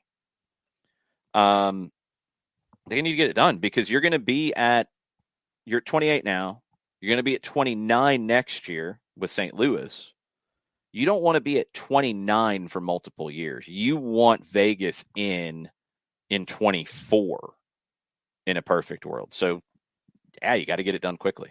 So that part doesn't surprise me. The Neymar stuff and the conversation that Garber had about nobody calling Serie A a retirement league when Zlatan went there after leaving the Galaxy, I thought it was funny. You don't need players who are going to look at it as a retirement league. I think I want to be clear in the comments I made yesterday. There is a place for older European players to come to MLS and do well and be a good fit and raise the level of the league and raise the value and buzz around teams. But you need guys who come at it the right way. You don't need guys who are going to come and say up front, well, there's going to be a longer vacation if I go there. Whatever. Neymar also could have been joking for effect in his conversation. So let's be a little clear there. You can always walk that stuff back. But if I'm going to invest the kind of money that it would take to bring a Neymar in, one of my first questions is going to be about his motivation. You come in here to win championships. You come in here to raise this team. You come in here to be a good example for my young players. You come in here to, win trophies for yourself and for the team. Are you? You are? Okay, cool. Let's talk. You're not? You're coming here for fun? Go talk to somebody else. Bye. And I'm good with that. I'm absolutely good with that. But Garber's right. And I get his frustration about the retirement league thing because it's been one of those tags that sticks around. I mean, you see people who should know better still bringing that up whenever an older player gets signed. No. MLS can sign older players and do well with it, but it's not a retirement league anymore. It's not. And when other leagues around the world sign older players, they don't get treated the same way. They don't. And that should change. Whether it's leagues in the Middle East, whether it's Serie A signing Zlatan after what he did in LA, say it about them too. I get the frustration. I'm cool with it. To your point quickly about Las Vegas, there has been discussion. Currently, the guys who are in charge of the bid own the Milwaukee Bucks and Aston Villa. And there has been a discussion from other folks who were interested before Edens and Sawiris, the two gentlemen who were in charge of the MLS bid, said, were anointed as the guys who were at the head of the line. Bill Foley has said he wanted to build a soccer-specific complex out in the suburbs to pair with his hockey aspirations that he has there in town. So there are discussions about having a soccer-specific facility. And since Cashman, where the Las Vegas Lights currently play, is already on the board, it might end up being that temporary fix until the owners sit there and have their own facility. It would give you that first place to put you in the door. Right now, it only seats 10,000. You'd have to do a lot of work to get it to where you want it to be. Of course. in that 25,000 range to get folks in that first year, but Cashman would give you that runway toward your soccer-specific facility in that 25 to 30,000 range out of the blocks. Yeah, but what I was saying, too, is something that has been talked about in Vegas, and it might not be on the cards now. It might have been a different group, but renovating Cashman to be a permanent 25 to 30,000 seater. There's nothing stopping them from doing that. That's been talked about before, too. Right. Modiflow, being funny, says, I'm sorry, what exactly did Zlatan do in LA? True. He conquered MLS. He scored 30 goals in 2019. Let's stop. If Milan saw enough to sign him, and he's done okay there. What did he do for the LA Galaxy? Well, he won a playoff game. Mm-hmm. That's it. Beat LAFC a bunch of times. They did that. So that's also there. But he scored 30 goals. I mean, he did enough to be able to go to a different retirement league, if we're going to play that card, and go to Italy and do well at Milan. But he scored 30 goals. So, yeah, I get it. No, I mean, he, as an individual, proved that he still had it in him at the time, enough to go back to Europe. But when it came to the team idea and getting the Galaxy out of a playoff matchup and getting them deep into a discussion for the Western Conference, didn't happen. Zlatan's about Zlatan. That's the number one thing you got to know. He's about Zlatan. Yeah, the other stuff is nice when it happens, but ultimately Z's about Z. Mm-hmm. He made some highlights. He scored a boatload of goals, won one playoff game. And I want somebody who's going to do both. I'll take less highlights and less talk and more team trophies. That's what I will take when I'm looking for that kind of a player. But, look, LA's different. You do need big names in LA to get attention. You need big names in Miami. You need big names in New York. It's a different conversation than a Colorado, a Kansas City, a Cincinnati. Different conversations in different markets. Chicago needs a big name. They went out and got one in Shaqiri. See if he's the right one. Toronto needs a big name. They went out and got one in Insigne. See if he's the right one. Other markets don't need the big name. Atlanta doesn't need a big name. And that was proven with the season ticket sales straight out of the gate. They didn't need to go get Andres Guardado, which a lot of people said that they did. And it was reportedly close to getting done. I'd love to find out at some point how close it was to getting done. But, you didn't need that because the fans had already bought in. Some places, you're going to have to create some buzz for the fans to buy in. And if that's signing a Zlatan or a Neymar or a Messi or whoever else it could be down the road, then it's part of your brand. It's part of what you do. So that's what you have to figure out. That's what makes this league so interesting to me is you have different clubs with different needs, which you do in leagues all over the world. But everybody can win with who they are if they do it correctly. Colorado can win MLS Cup. Yes, I know this is crazy, but Cincinnati can win MLS Cup when they do things correctly. Absolutely. Seattle, Atlanta, everybody can be in the running for it. The playoffs give you that. The parity gives you that. But also just the structure of all of that combined gives everybody a chance coming into the season. I feel like there's 8 or 9 teams that can win MLS Cup this year, and they're all different in the way that they've been constructed. All right, let's bring a special guest into the show right about now.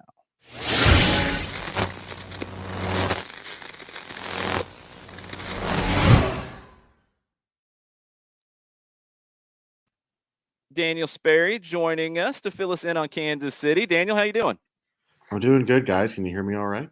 Yeah, everything sounds great. Daniel writes for the KC Star, among other places. I followed you for a long time. It's great to have you on the show. Thanks for taking the time. Yeah, thanks for having me on. First out-of-town media thing set up for Sporting KC since I started the beat in January. I'm excited. Good. I'm excited. We've got soccer to talk about, man. I've been waiting for this for a while now. Oh man, we've been filling our soccer fix a lot of different ways, but MLS is what I love. I've followed this league from day one, been involved here in Atlanta from day one, and this is a big game to start it. You look around the league this weekend, I think this is one of the best matchups to get the league started and get the season started. What are the expectations in Kansas City for Sporting this year? Well, I put out a bit of a poll here because sometimes I find, as you guys know, Kansas City fan base on Twitter, versus fan base in real life, fan base on Facebook, all three very, very different opinions. That is the truth. And so I find, I think for the most part, Sporting fans are still pretty reasonable given the injury with Alan Pulido. But I think the expectation for this team is still playoffs. I mean, this team sets out every year that there's 3 trophies, sometimes 4 now with the League's Cup in front of them, that they have an opportunity to win. And if they don't win one of those trophies, that year's a disappointment to them. They're going on, I believe, their 3rd longest trophy drought in club history. So I think that also is kind of playing into some of that. I think roster-wise, this team too also should expect to make the playoffs. I think there's still plenty of enough talent. I think they have one of the best coaches in Major League Soccer. They play a great style, and there's been 2 years out of the 11, 12, 13 years that Vermees has been there where they haven't made the playoffs. So playoffs should be an expectation. I think the Alan Pulido injury just really kind of lowered the ceiling on what should have been, what was hoped and expected for them. But I've said all along that I think at least somewhere between 2 and 4 is still a very reasonable place for Sporting to end up in the West. Yeah. I think fans should feel good about them getting a home playoff game without having Alan Pulido for the entire season. And I know they've been without him for a lot of the time since they got him, but at the same time, I think that expectation is probably what the fan base is holding them to. At a minimum, you make the playoffs, and I think that's still pretty feasible too, with the roster that they have constructed for 2022. Daniel, you mentioned roster construction, and obviously with the Pulido injury aside, there are some new faces. One of those new faces anticipated up top to take some of the goal scoring from Johnny Russell and Daniel Shallowy. The newer faces, for those who haven't had the chance to dive into the newer faces for Sporting, what's been your early thoughts on the new guys that are in this season for Peter Vermees and Sporting Kansas City? Yeah, well, I'm not sure how much Atlanta has experienced this, but the immigration process has been incredibly slow. Sporting still don't have the striker that they just announced last week. Nikola Vujanovic is still making the rounds. He played in Serbia. I believe he has to go to his home country of Montenegro to go through the visa process and the work permit process to even get here. So, I don't know if he'll be here by the 2nd or 3rd game of the season at this point. They just on Monday, Marinos Tzonis, who was a Cypriot winger, got in Monday. I mean, he's been waiting for almost a month to get in. So some of these guys came in a lot later to camp. Outside of the additions of Ben Sweat and Courtney Ford, everybody, and Uri Rosell, who have been in the States for a while, or Americans, and are, they don't have that problem of dealing with the immigration aspect of changing clubs. So those guys were there at the beginning of camp. We've seen them. And then Logan Ndenbe, a U22 signing, as well as Robert Volerder, a U22 signing. And Ndenbe was there for about a week and a half longer. And he has already hit it off with Daniel Shallowy down that left-hand wing. In preseason, you saw the signs in the few of the streamed matches that we could see that Ndenbe is going to be a really fun addition down the left. I think he provides something different that they haven't really had since they had Jimmy Madronda back there through 2018 and 2017. Just a pacey guy, technically gifted, and a really strong physical presence as well. So I think that Ndenbe is probably going to be the one that you'll most likely see earlier on in the season. A lot of these guys are still getting worked in. I like a lot of them for depth reasons. I mean, most of these guys that they're replacing on the depth chart were guys who were, on the last legs of their contracts, last opportunities as homegrown players that just didn't really make the jump that Sporting KC wanted to for them to stick around. So guys like Tzonis, guys like Volerder, you might see a little bit later on. I think for Volerder, depends on how the center back health is. I think he slots in perfectly behind Andreu Fontes, and if you played him as the right center back in the way that Peter Vermes likes to play, it wouldn't work. It would be as disastrous as Matt Diesler and Fontes were when he tried the two of them together in 2019 for a period. So, I think he's, Vermes, roster-wise, he's gotten a couple of guys in that can directly fill in like for like on the back line for player types instead of just trying to piecemeal whatever is there. So there's still some continuity there. And then you add some exciting young pieces like Chonis and Denbe that are you'll see a little bit more in the attack. I think they've done a really good job of everyone complains about their substitutions. I mean, that is a fan base harping point. And I think he's done what he can to give himself some weapons to actually pull off the bench or rotate the squad when necessary. Because I think as much as fans wanted him to substitute last year, I don't think he had the quality on the bench to even call upon to make that happen. I feel like the succession planning is a little bit better here too, with Shallowy and Fontes in the last year of their deals. We'll talk about Shallowy in a minute. Fontes is so important to everything Sporting Kansas City does, and he's a player that, look, it's been weird these last couple of years where I feel like we haven't really had much interaction with East and West. So it's like if you're an Eastern Conference person, you might not be paying as much attention to the West. And Fontes was so fascinating last year with setting records for touches and passes and successful passes and progressive passes and all. Fans wanted him bought out before the season started. I mean, they were so tired of how the contract and, he didn't work out. And all of a sudden, I mean, for a good 3/4 of the year, he was a Defender of the Year candidate. Yeah, 100%. And not even just the defensive side of his game. So much he does on the ball is critical to the way that Kansas City plays. And now you've got a Volodare who could be the replacement if you don't come to a new deal with Fontes. But for people who are maybe seeing Fontes up close for the first time here in Atlanta, what is his exact role with Kansas City, especially as leading the team out of the back? The thing was, they thought Izzy Marine, who pairs with him at right center back, they didn't realize how good of a passer he was until he got there. So that's been Fontes' primary role as the left-sided center back, left-footed, left-sided, who helps build out that way. He has the ability to hit long diagonal balls. And we're talking a very La Masia product through Barcelona Academy. Played for years at Celta Vigo, the Galatian club in Spain, and he is a really he's not the fastest guy. He positions himself pretty well. He's pretty physical.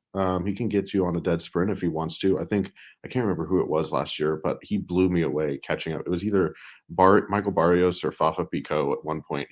They looked like they had him to rights, and somehow I don't know where he pulled it out, but he pulled it out and got back level with him. So not the fastest guy. That's not really his game to be like especially for Atlanta fans like Miles Robinson. He's not that kind of 1v1 defender necessarily. The European game, as always, is more spatially set up when it comes to defending and everything. And I think he does that really well in understanding space, timing, when to push.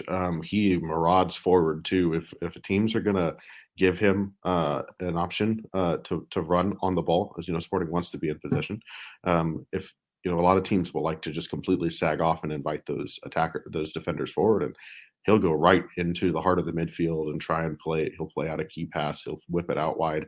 I mean, one time he even played a 1-2 and almost ripped a shot into the top corner. And it was like, what on earth are you doing, man? So there's some fantastic quality. Sometimes he gets a little bit of a wild hair up his nose with that. But like you mentioned, the attacking side of what he does is so good because Sporting are on the ball so much. It's so effective.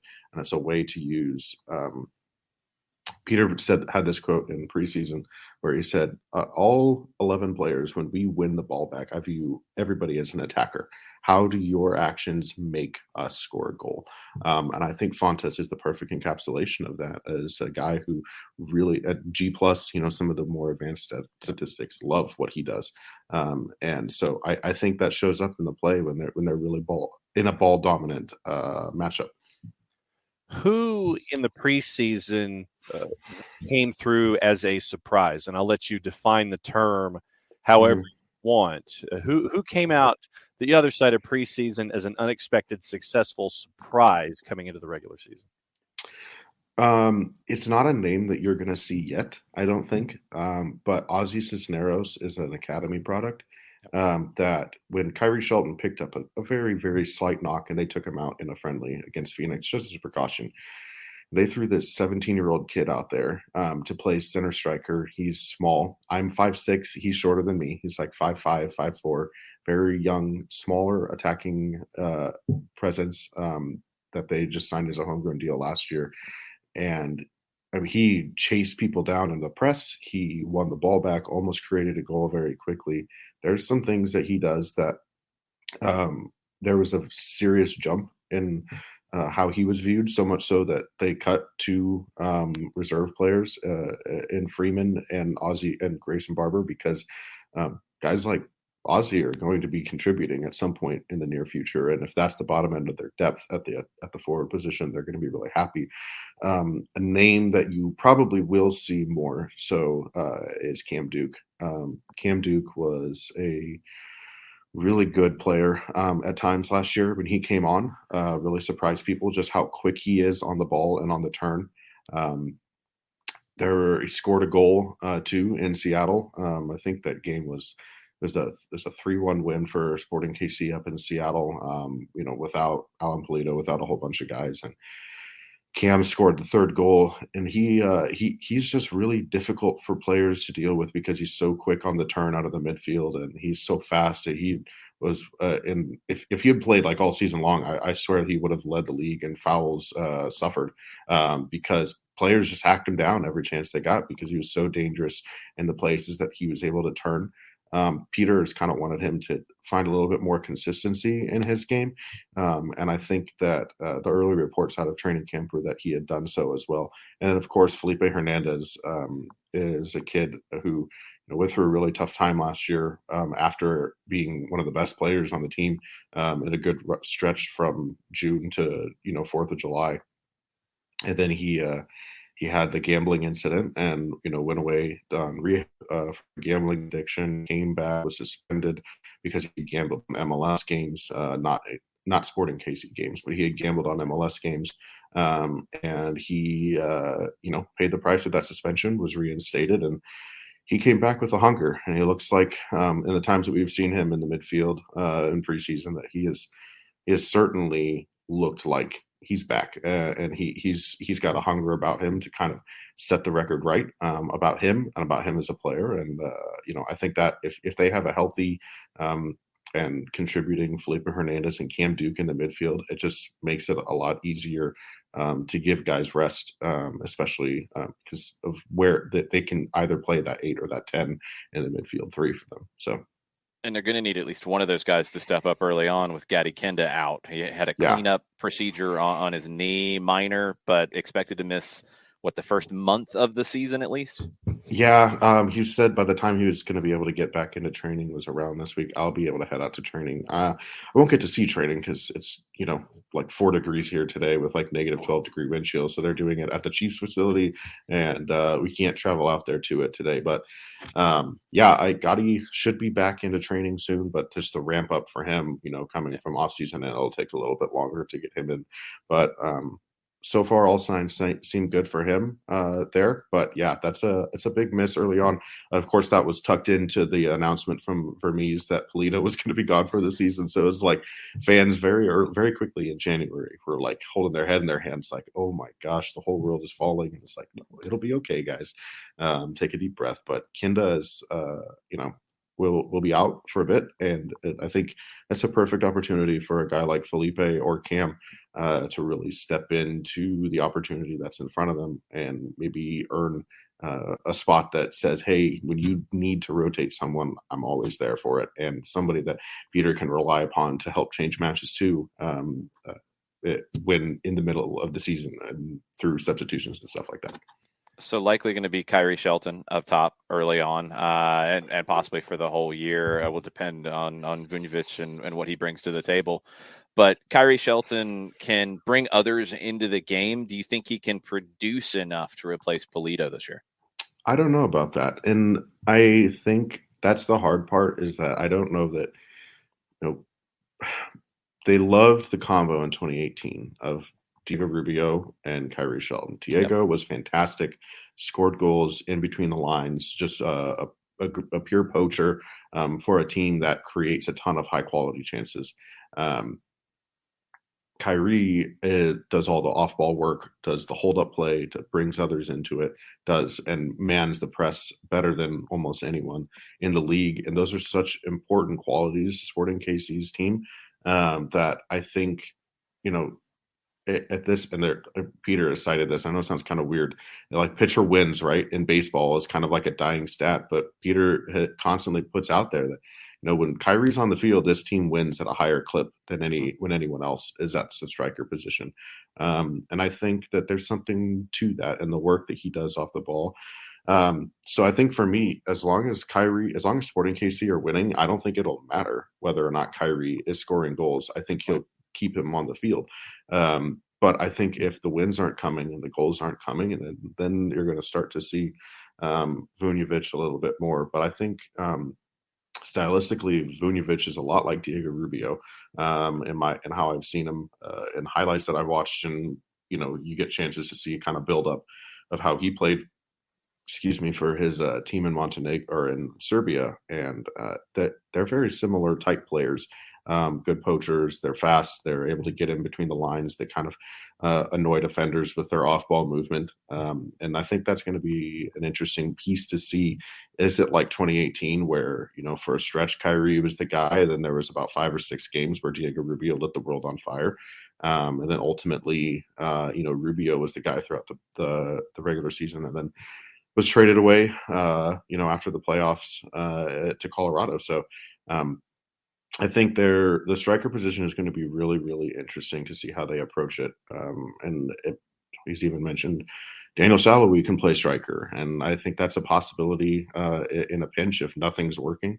But I do think I would be shocked if anyone other than Kyrie Shelton led the team in minutes played at the striker position this year, because he's the guy outside of 2019. He's the guy who's led the team, in minutes at striker for 2018, 2020, and 2021. And they finished first in the West 2 of those years, and were a properly called handball away from winning the West for last season. So I think that Kyrie has it. And I do think that they've talked about, they've seen a jump from him. They've seen a jump in his mentality. We've got some things too that we're working on him about Kyrie and everything as well. That'll come out soon. But I think there's a hunger for him to prove the whole, he doesn't score goals, so we can't rely on him thing wrong. And I think that'll be something, it'll be really interesting to watch and see how it all plays out with him at the position this year. Instead of predictions on your Twitter feed, you did polls this year. Mm-hmm. Was there one particular response that was the leader in your polls that was a surprise to you coming into this season, or more of a surprise or more of an interesting response than you thought you were going to get with one of your lead answers? I know the weirdest one I thought was that people didn't think that Daniel Saloui and Johnny Russell would combine for. I asked, I think one of the tweet was whether or not Johnny Russell it was Johnny Russell and Daniel Saloui combined for 31 goals, and they were. I asked how many do they get this year, and I said, do they get 31 again? And a lot of people said that they didn't believe that they'd get it. And I thought that was, it was either that or it was either over under 28 and a half goals combined for the two of them. I don't have the tweet pulled up in front of me, unfortunately. But that one was just one that kind of surprised me, that they didn't necessarily believe that they could replicate their success. And I think, to me, that's kind of surprising, because the two of them are just so good at what they do. The chances that they get constantly come, and if Daniel Saloui is finishing his chances like that, I think Johnny Russell has always been capable of a 16-goal season, but Daniel Saloui last year showed that he's very capable of it, and he is absolutely firing in preseason. I mean, he scored most of the goals that they've scored in preseason. So for me, I don't know, 31 might be a lot again to replicate, but that I still think it's feasible to think that they would be at least approaching 30 between the two of them, because they're two fantastic goal scorers, and this offense creates high quality chances for the wingers constantly. And so I think that's it. To me, I was a little surprised by that. The fans were maybe, especially from a fan base perspective, that they were just a little bit unsure of whether or not Daniel Shalhoub and Russell could keep up that type of production. And I think some of them maybe would, I guess, chalk it up to the lack of Alan Pulido's gravity. But I think Kyrie's physical nature, and the way in the areas that he gets himself into helps create that gravity just as much as Alan Pulido does, just by existing on the field. Yeah, I think the nature of the way Kansas City plays, and maybe it's not talked about enough nationally, but you've got Fontes, who's a La Masia guy. Mm-hmm. You've got Rosell. You had Ilie before. I mean, there's a very Barcelona thread through the way Peter Vermes sees the game and wants it to play out, and that's going to create chances for your wide players coming inside. But what it also does is something that's been a liability is you're susceptible on the counter. And that's been a big issue for Kansas City over the last few years, is giving up goals when that possession does fall apart, when the chance doesn't get created, when there's a turnover. Are you concerned about that still coming into this year? I think so. I don't know that it's difficult, because I think what they like that might be like their main Achilles heel. And for the most part, they can cover that up with just how ball dominant that they are. But when they get against teams who have really dangerous pieces, especially they were gashed really hard by teams that chose to attack down the left, which is why they scrapped every left back on the roster and started from scratch. And Peter Vermes says this is the best left back group I think we've ever had, between Ndembe and Logan Sweat. Sweat's a more defensive minded guy. He's still pretty fast. Logan Ndembe is going to keep up with pretty much every winger in the league. Very, very fast, very, very physical. And I think they've tried to address it in that way. I know a lot of people, especially like maybe Matt Doyle, would point to Ilie being a problem in his how slow he is as the defensive midfielder, but isn't a problem for Barcelona with Sergio Busquets, right? So I think if you have a guy who Uri Rosell is a Barcelona kid too. So he and Fontes were great friends, and they actually went and had dinner after Rosell in Spain together, after Rosell signed his deal with Sporting Kansas City to come back.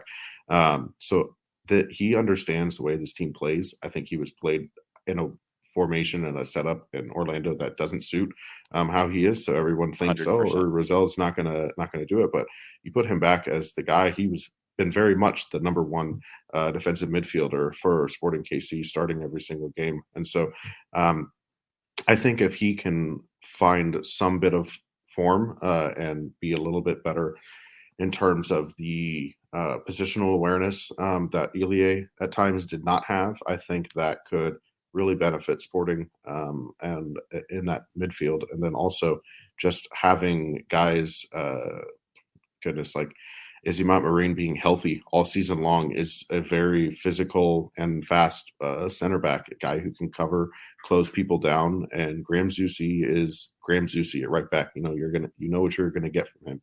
So I think that while the counters, it could still be a problem.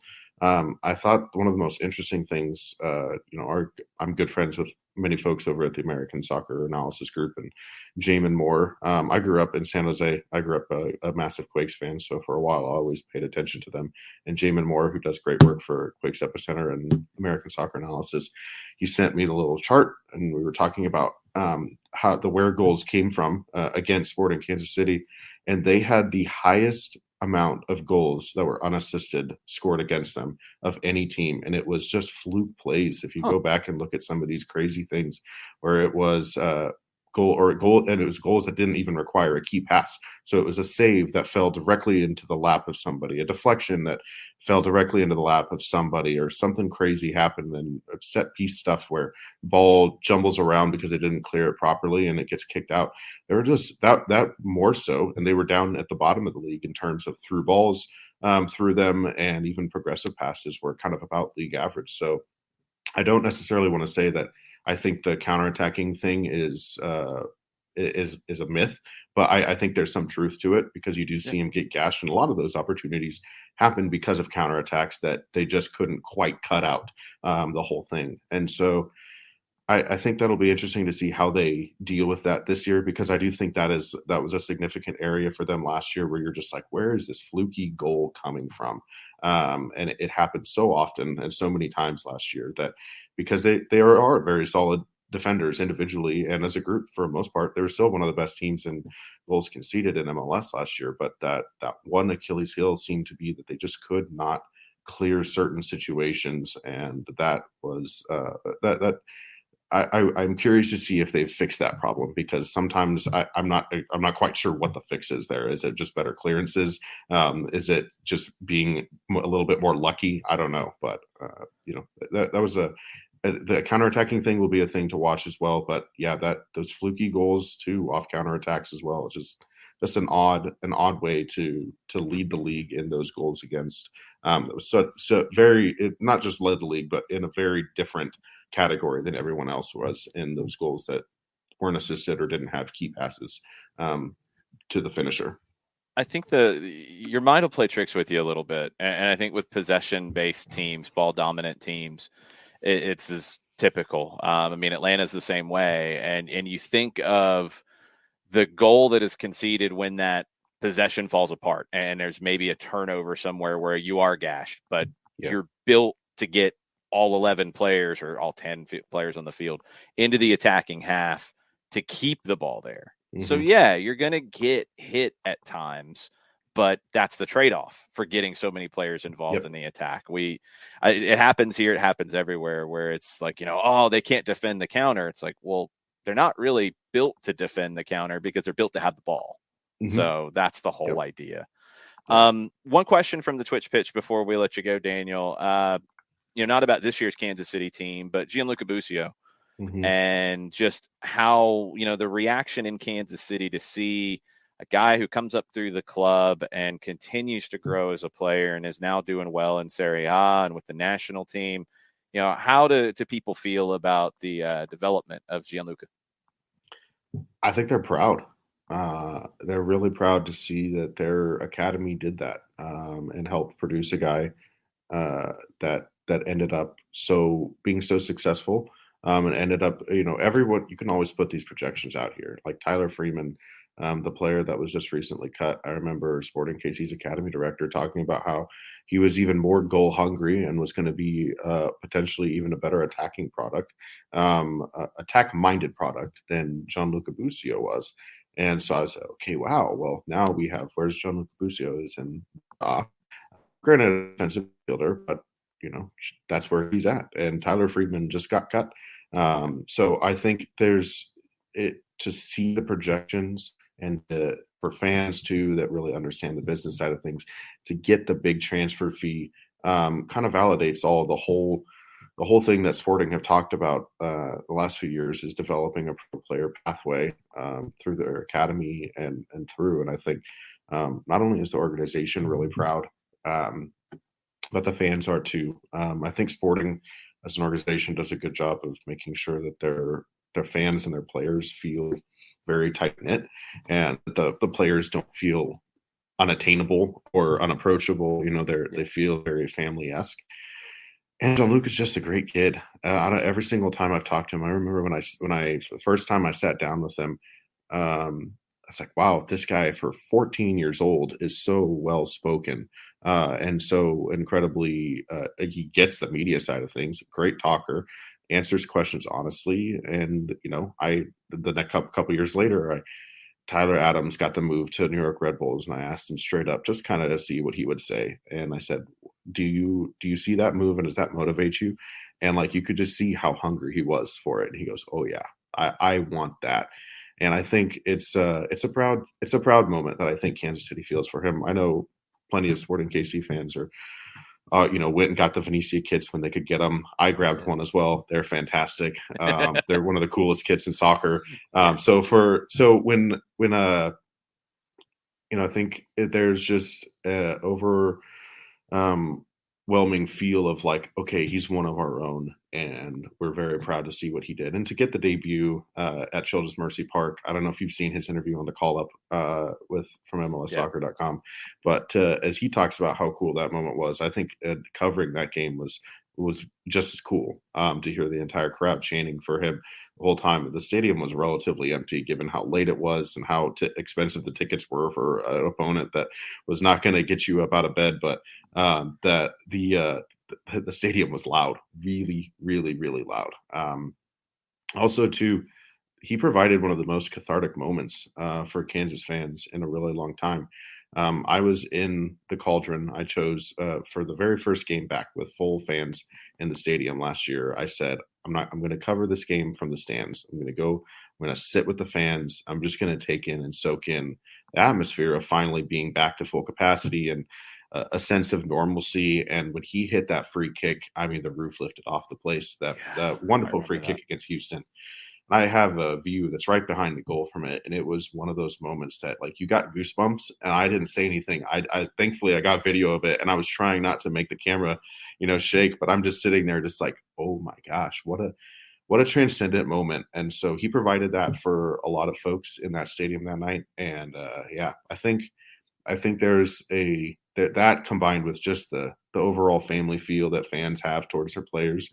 I think it's they're very proud to see what Busio is doing and what they hope that he continues to do in Serie A and maybe save them from relegation this year. That's awesome. I love stories like that. Daniel, man, thanks for the time. Really, really appreciate it. Let everybody know where they can follow you and keep up with everything you're doing. Yeah, if you want to follow me on Twitter, of course, @SperryDaniel94 is the Twitter handle. You can follow our work at the Kansas City Star, kansascity.com/sports section. You can find the Sporting KC and, of course, the Kansas City Current.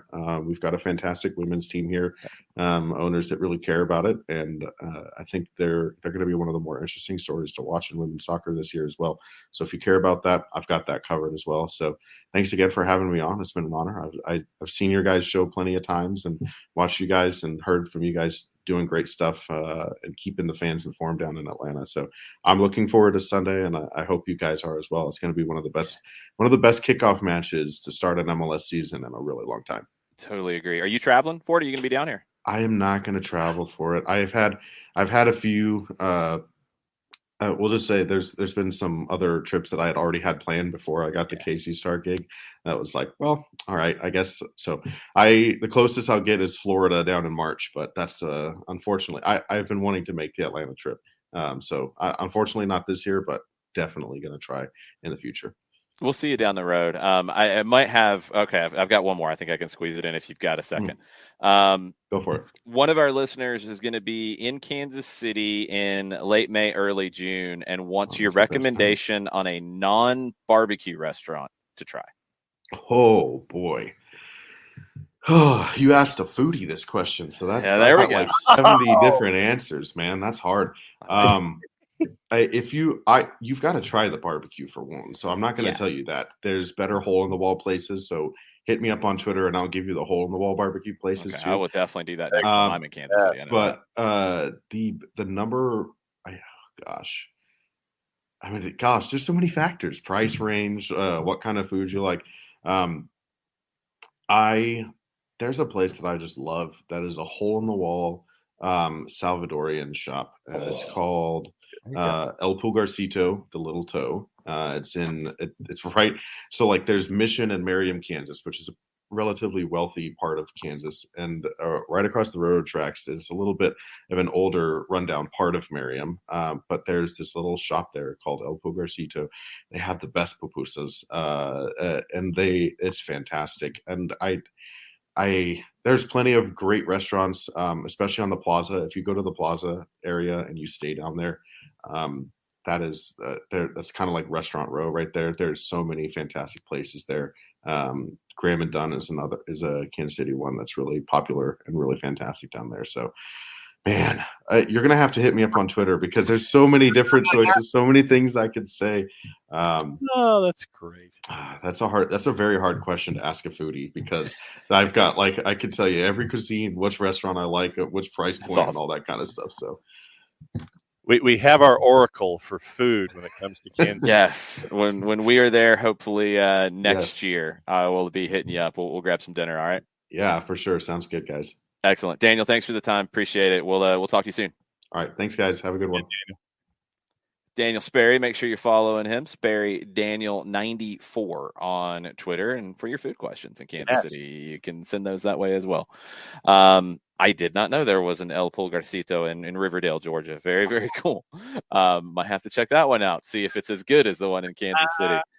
That's going to do it for us. Again, stoppage time this afternoon at 2:00. You can follow it on Twitch, twitch.tv/stoppage time929.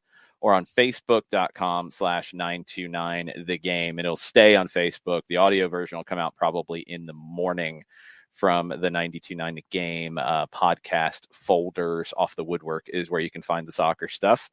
Tonight as well, 7:00, Kelly Francis is a new show, Kelly and Friends. That's debuting on YouTube. I will be the special guest for that along with some other folks. We'll be talking Atlanta United on the field, off the field, all the stuff coming into the season. And then tomorrow at Slow Pour in Lawrenceville, our first official live show of the season. Kelly will be joining us there for that. A lot of people will be out. Last time at Slow Pour was packed. A lot of fun. Big time preview of the Atlanta United season. It's very busy over the next few days. Hopefully you can enjoy all of the different content that we're working on for you. And we'll see you in the morning, 9:05, back here on the Twitch pitch. Y'all have a good rest of the day. Mucho plati, y'all. Mucho plati, y'all.